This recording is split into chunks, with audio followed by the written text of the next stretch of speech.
Right, today we're going to make Manchester tart. For the purpose of this, you can either make your own pastry case at home, or you can buy the bought ones in the shops. They're round and they're in a cellophane. Do just be careful when you're carrying them because they are fairly fragile, and make sure you've got something to carry it home in. So I've made mine there. Next we're going to put a layer of jam on the bottom. So I've got some homemade jam. Lovely, lovely. Just about a couple of tablespoons, and just spread a thin layer along the bottom. We don't need it too thick. 2 tablespoons is usually plenty.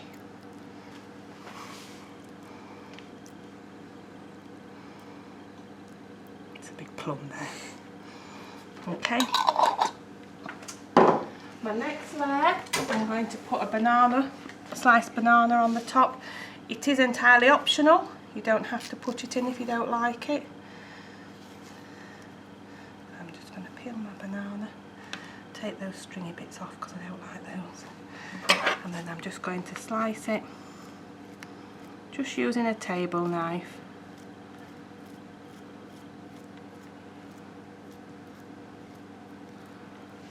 And then I'm going to spread the banana to make a layer over my jam.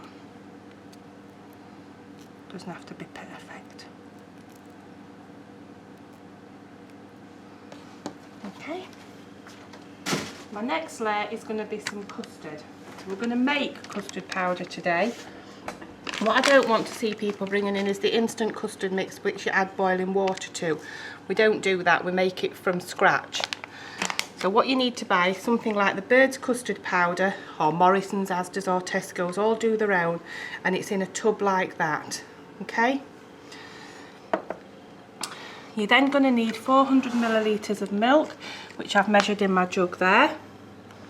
And what we do, my custard powder's in here, is 1 heaped tablespoon of custard powder, so that's as much above the spoon as there is below.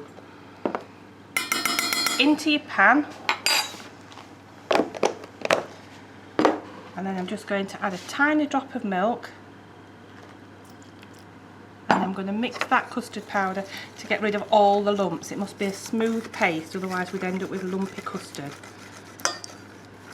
You mix that until you get rid of all the lumps, using a wooden spoon, because that's what we're going to go to the heat. We use a wooden spoon. As you can see there, all the custard powder is nicely combined and there's no lumps.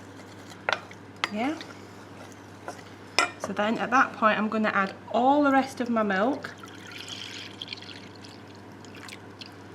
and stir that. Once we've got all the milk in the pan, that's when we put it on the heat. Turn the heat on to about 4 or 5, and you're going to continually stand and stir the sauce right the way to the bottom of the pan until it boils. When the custard boils, it will thicken, and at that point we take it off the heat so that it doesn't burn. This can usually take about 5 minutes, so be patient.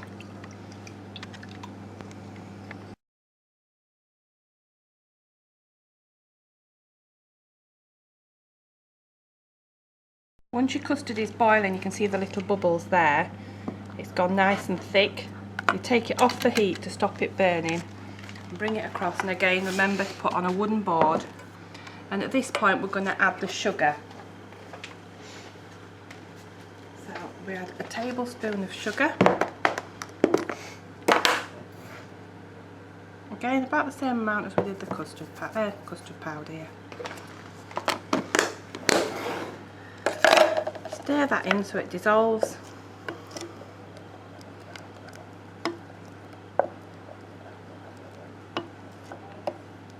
As you can see, the custard does just coat the back of the wooden spoon now, so that's a nice consistency. So then for the purpose of the Manchester tart, we just pour the custard over the layers of jam and banana so that it's all nicely covered.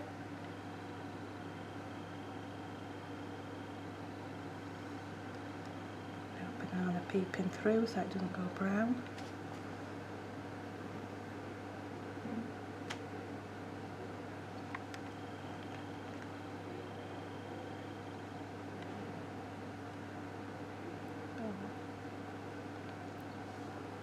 should all fit in, but if it doesn't, don't overfill it because I don't want it to spill out.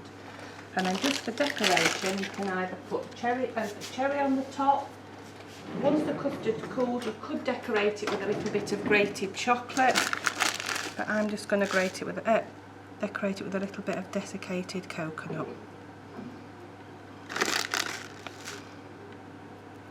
You can use sprinkles as well, but again the custard must be cooled, otherwise the sprinkles and the chocolate would just melt and it would look a mess.